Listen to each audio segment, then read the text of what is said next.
India, a country that has 540 million of youth population, is now on the path of creating a society of clear virtue and power, a society of knowledge.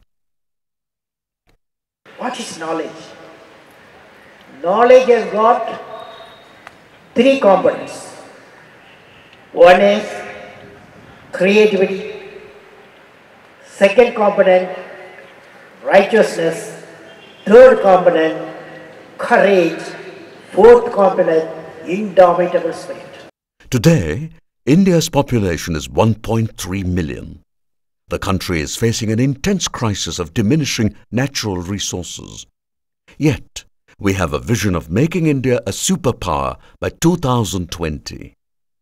To fulfill this mission, the only investment to be made will be our human resource, the human resource invested with knowledge.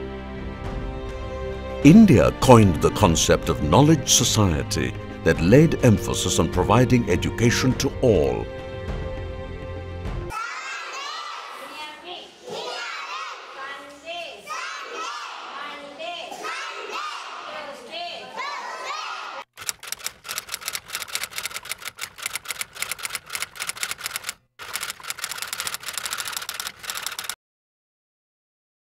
I'm not familiar with the concept of knowledge society. Still, if at all you talk about the current education system, it is mainly not knowledge oriented.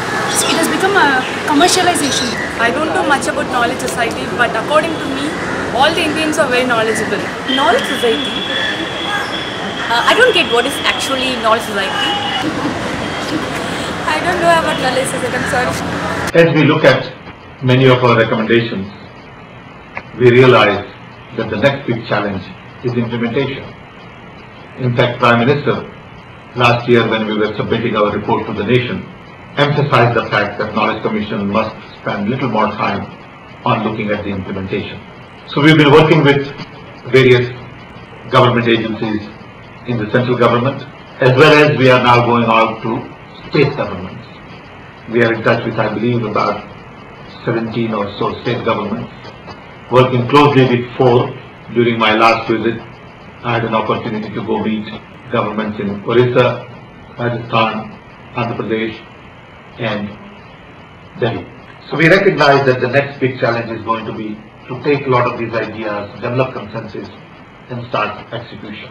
Fortunately, in the 11th plan, Government of India has decided to spend close to $70 billion on education.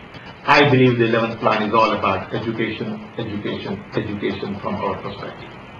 First time in the history of Indian development, we are the nation evolved a knowledge commission, and that knowledge commission headed by one of the most important intellectuals of India, Pithora, Dr. Pithora, and while forming this particular commission, he in his speech very rightly stated that knowledge is going to be a weapon for any kind of war that to be faced by individual nation in future. In that sense, only those persons having knowledge and information will definitely have an edge over in all developmental activities. In that sense, in June 13, 2003, first time we discussed about how best we can evolve a knowledge commission. My opinion in 2020 that is like India will be the most powerful nation only in the wise of human resource, and human resource basically means by knowledge, and knowledge is the only thing which we have as a strength to become a developed nation. By 2015, India should become a pioneer in the field of knowledge seeking, knowledge spreading, knowledge dissemination, and should be the knowledge capital of the world. In that sense, the Knowledge Commission was established, and it has done its own role in a different way, and we have certain strategies worked out how best the Knowledge Commission can function from New Delhi to the villages.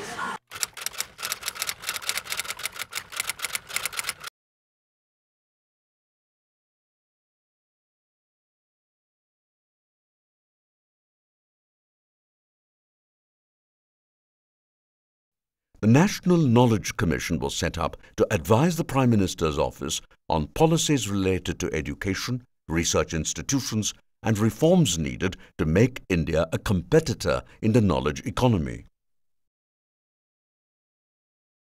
See, though our literacy rate is going up, but it is not in higher education.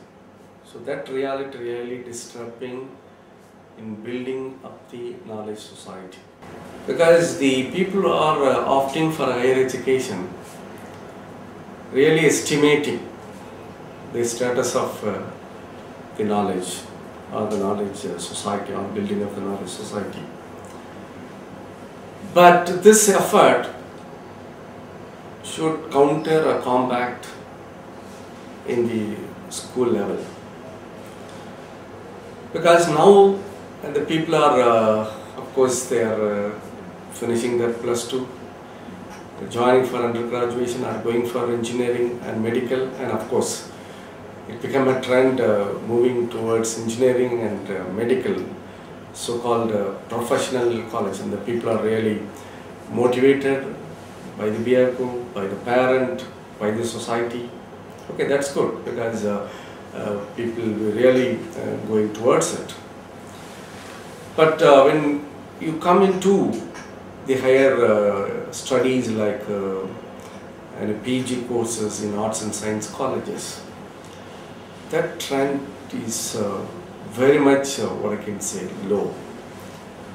So it is necessary to address this issue because really if you want to build the holistic knowledge society, and you should cover the whole perspective in education. Regarding the measures that we have to take to make India as a knowledge society, first we need to totally abolish the donations and the kind of procedures that we follow in India, that only the rich people can study in good colleges and good schools, and it has to be totally avoided. So now in the school level, and even the teachers are the cause, and they are preparing the student and exclusively for the professional college.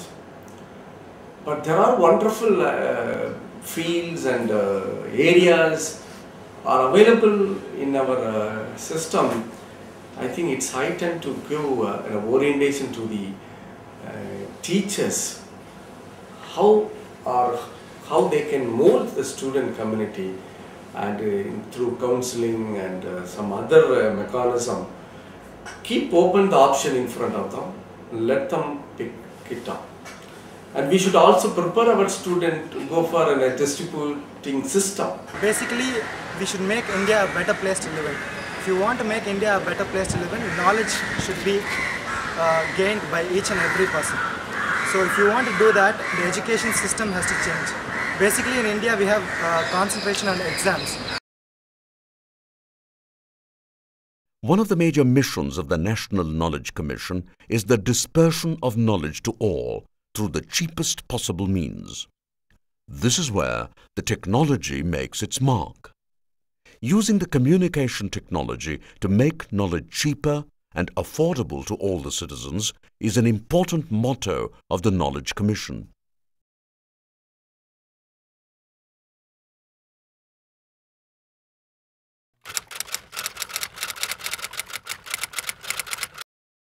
On the surface, on paper, the Indian policymakers seem to have their heart in the right place. They really want to focus on primary education and then higher education and encourage, give access to all youngsters in India today aspiring to gain knowledge. But in practice, somewhere there seems to be a gap. The implementation stage, we don't seem to have enough qualified teachers first of all. And these teachers don't seem to have the right kind of incentives to go down to the primary education levels and give more access to the children. And somewhere along the line, funds that seem to be designated for improving facilities and propagating more knowledge concepts around the rural and urban sectors, somewhere they seem to dissipate. I don't know how this is happening, but as a mother and as a teacher, I believe that each one of us has some amount of responsibility to take on this task, even if it is in a small way. You know, for instance, let's say in my own household, apart from my own children and ensuring that they have, you know, access to the kind of knowledge I want them to gain, maybe I should also go out and get all the people who are in my household, say for instance my maid or my driver. I personally take on that responsibility and I ensure that their children are always given the annual fee. I sponsor their education.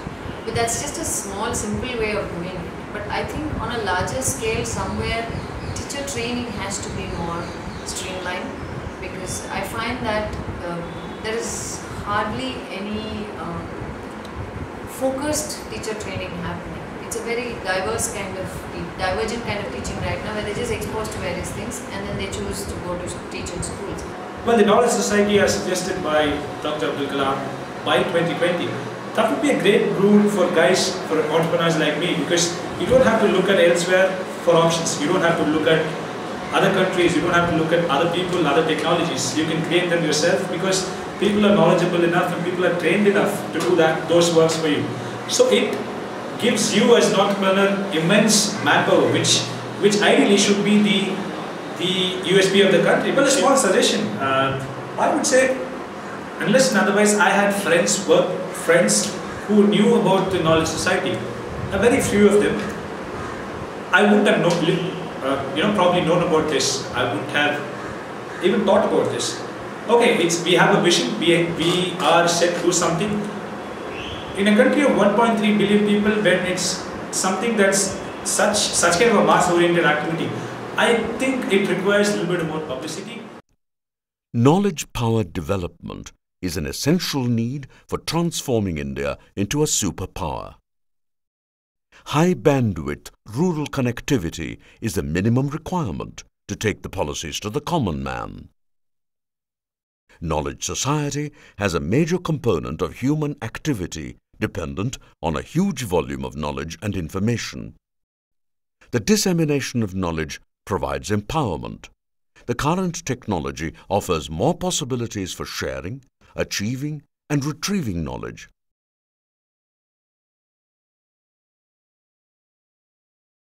So, our new motto in terms of knowledge should be care to share. Learning gives creativity. Creativity leads to thinking. Thinking provides knowledge. Knowledge makes you